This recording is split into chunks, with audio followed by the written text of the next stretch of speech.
know more now than at any other time in human history. We know more about science and history and engineering and creativity and even the nature of the universe itself. In fact, in your pocket this morning, there is available to you more knowledge on your smartphone than all human beings combined have had at any other point in human history.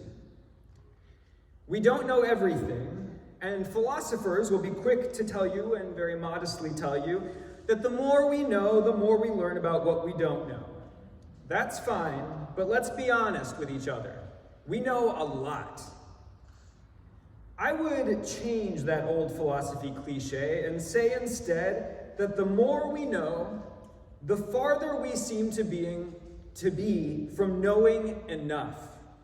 The more we know, the farther we seem to be from knowing enough. In other words, the more we know, the less it seems like that knowledge can actually make a difference. For example, we know and have been reminded in the news this week that the climate is warming at a rate which will make most of the earth uninhabitable in a generation.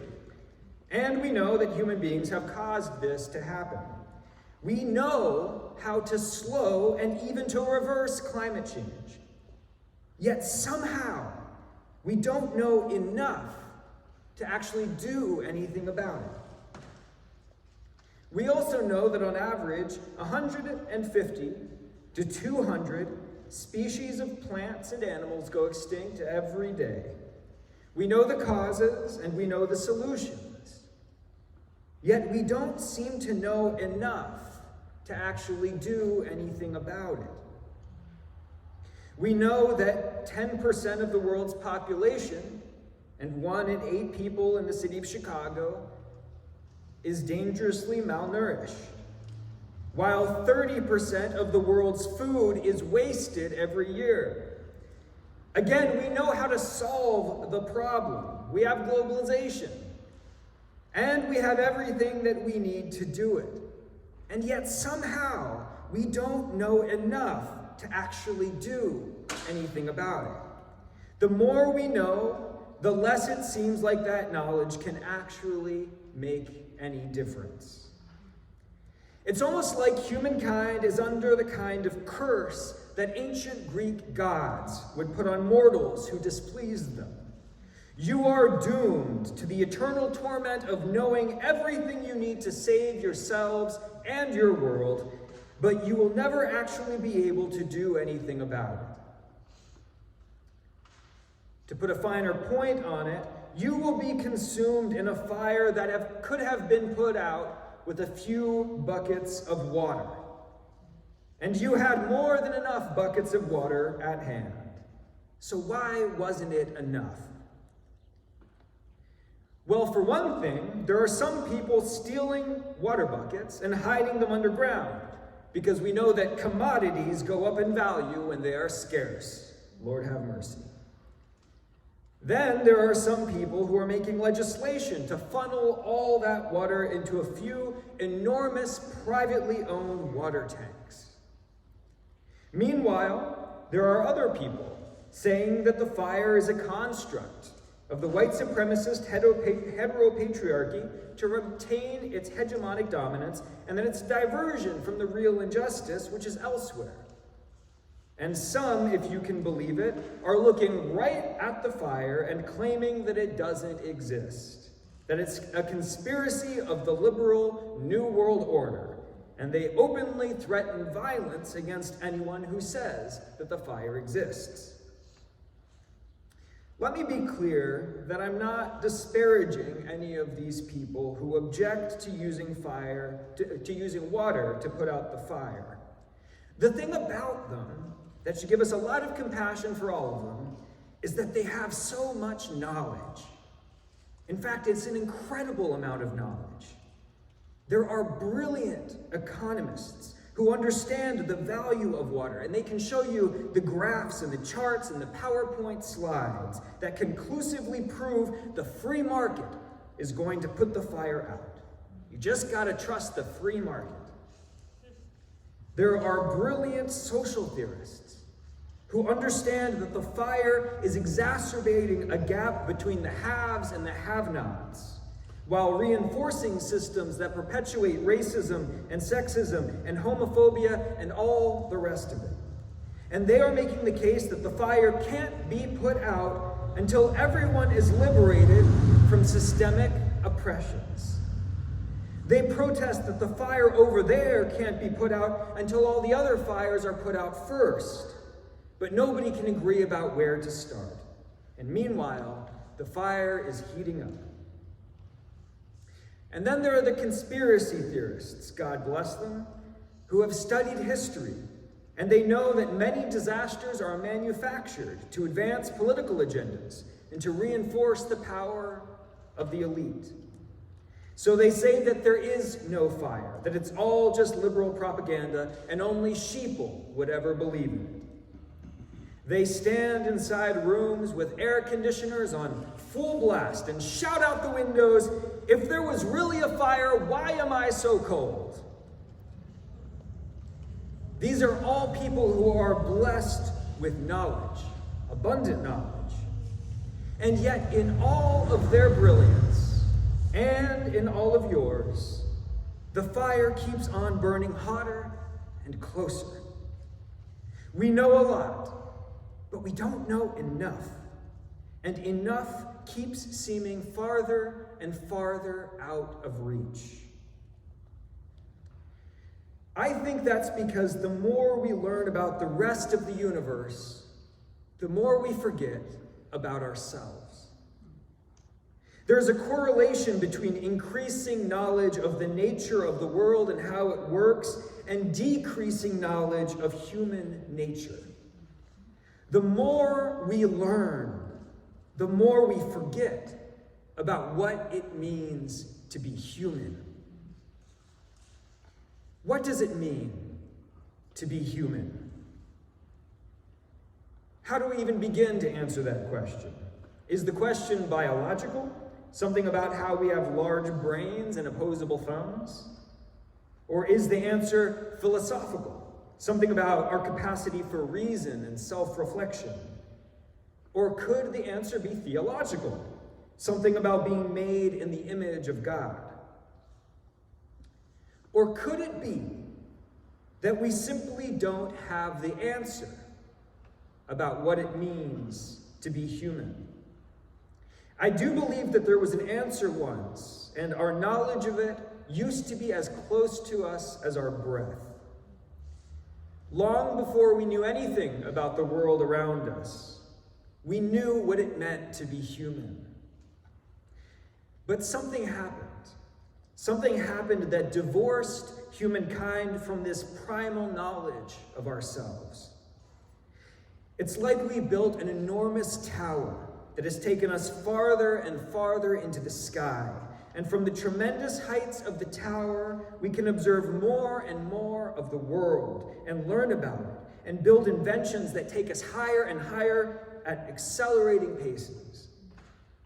But we left the knowledge of what it means to be human buried in the ground under the foundations of this tower. It's almost like we built this tower to get as far away as possible from the knowledge of who we are. They say that every system is perfectly designed for the effects it produces. The farther we go in our search for the furthest frontiers of knowledge, the farther we get from the primal knowledge we left behind.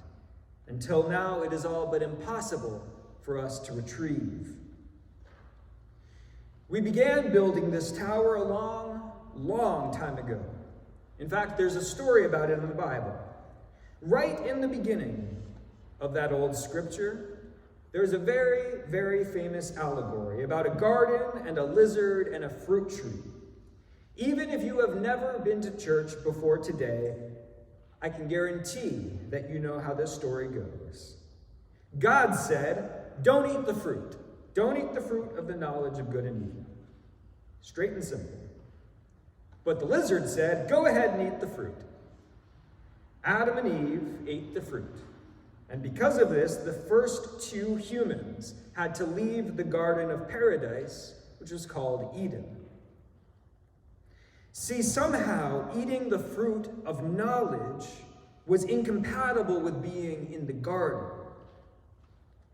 We often talk about how Adam and Eve were punished for eating the fruit, but that's not actually the language that we find in the story. The consequences of eating the fruit are just consequences. It's a matter of cause and effect. It's not a matter of judgment and punishment. The consequences of eating the fruit of knowledge is not only that the first humans had to leave the garden, God also says that the ground is cursed because of our reckless pursuit of knowledge. I think it's easy enough to see that this is true. Our knowledge has led to mass agriculture and condominium complexes and highways and shopping malls and airports and chemicals and strip mining. Everywhere you look, we witness curses against the ground. Wendell Berry wrote somewhere about how creating a path in the wild forest is an act of violence against the forest. And if that is true, how much more violent are our highways, our developments, and our infrastructure? The ground is cursed by our knowledge. It is no longer a paradise garden, but an exhausted and traumatized mass of soil and dust. What makes the ground a garden has nothing to do with the ground itself. See, understand that a garden is not an object. A garden is a type of relationship. A garden is a covenant between humans and the ground. A garden is to our relationship with the ground what a marriage is to two individuals. In any rightly ordered covenantal relationship, both parties are mutually interdependent. Both benefit from the relationship, and both make sacrifices for the relationship. In a garden, the ground yields to us everything that we need to survive, and more. It gives us support when we sit down, when we lay down, and when we build our homes. It gives us beauty, and it gives us deliciousness. But it cannot do this for free. It spends its precious nutrients to yield this bounty for us. And in return, in a garden relationship, humans tend to the earth. We keep it orderly and we give it rest. And this also isn't free to us. It requires our effort and tenderness to care for the earth in the garden. All relationships are work, all relationships, whether they are friendships or marriages or neighborly acquaintances. But they are worth the work because they are deeply fulfilling and because they make us more of ourselves. Human beings are fundamentally designed to be in a symbiotic relationship with the ground. The garden is the relationship which defines our humanity more fundamentally than almost any other. Our relationship to the ground is more ancient than our relationships to spouses and children. Before there was the first marriage and the first family, there was the garden. But then we began pursuing knowledge. And immediately this pursuit imbalanced our primal covenant with the ground. We learned in our vast knowledge how to extract a maximum output, to exploit its beauty and its delights for our own profit. And this garden covenant was twisted into a depraved, abusive relationship of subjugation. We subjugated the ground and we forced it to do our will until it was exhausted and depleted of all its nutrients. Its soil was eroded and it was unable to produce anything more. This is the situation all over the world. Even worse, we learned to outsource the violence to a few rural farmers, whom we regard with contempt far too often, and behemoth agro corporations, putting a vast and numbing distance between ourselves and the trauma of the exploited earth. The garden is broken, and left behind in the wreckage is something that we once knew as intimately as we know our breath, but which is forgotten to us now. And that is the answer to the question, what does it mean to be human? We're currently in the middle of a sermon series about the broken stained glass in our sanctuary, which was broken by bullet holes. And this morning we've come to a panel on the north window depicting Jesus in the first hour of Easter, after he has come back from the dead. You can see the image on your bulletin cover this morning. It depicts a barefoot, unusually Swedish Jesus with a woman named Mary Magdalene, and they are in a garden outside the tomb where Jesus was buried. This is the very first time that anyone has seen Jesus resurrected, fully alive after being fully dead for 3 days. And at first, Mary does not believe it's Jesus. She sees him, and the text says that she supposed he was a gardener. How interesting. Why would she think that? It's probably not because of how Jesus looked, because she's not perceiving his appearance when she says he's a gardener. You think somebody is a gardener when you see them doing something with their hands in the soil, doing some gardening. It must have been that Mary saw Jesus from a distance with his hands in the dirt. It is absolutely extraordinary in the light of human history that the first thing Jesus does when he comes back in his resurrected body is to garden. St. Paul, who wrote a lot of the letters in our New Testament, wrote in one of those letters that when Jesus came back in his resurrected form, he was, and I quote, the firstborn of a new creation. He's sometimes called the new Adam because he is like the first man in a restored humanity. Jesus comes back to life radically connected to what it means to be human. And he expresses that pure, unadulterated humanity in returning to the ground in tender love, to be in right relationship to the soil of the earth. He returns as a gardener. In our stained glass this morning, we see Jesus in the midst of a beautifully tended garden. But I want you to look closely at that picture. Look closely behind Jesus' thigh, and you'll see where the glass is broken.